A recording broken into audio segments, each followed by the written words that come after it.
নমস্কার বন্ধুরা, আমি আজকে বানাচ্ছি টমেটোর প্লাস্টিক চাটনি। আমি এখানে টমেটো নিয়ে নিয়েছি, খেজুর আর কিশমিশ নিয়ে নিয়েছি, খেজুরের বীজ ছাড়িয়ে নিয়েছি।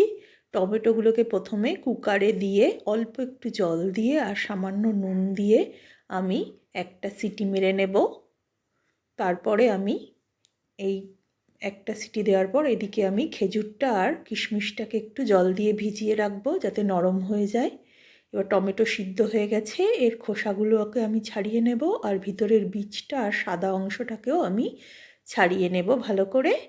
আর এর থেকে যে রসটা বেরোবে সেই রসটাকেও বা পাল্পটাকেও আমি ছেঁকে রেখে দেব চাটনিতে ইউজ করার জন্য। এবার অল্প তেল দিয়ে তার মধ্যে আমি এই টমেটোর পাল্পটা দিয়ে দেব, কিশমিশ দিয়ে দেব আর দানা ছাড়ানো টুকরো করা খেজুর দিয়ে দেব।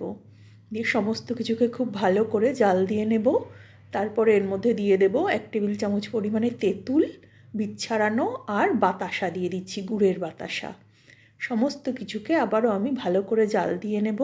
যখন সমস্ত বাতাসা গলে যাবে তখন আমি ফ্লেমটা অফ করে দিয়ে ওপর থেকে ভাজা মশলা ছড়িয়ে আর হাফ লেবুর রস দিয়ে এটাকে আমি সার্ভ করে দেব।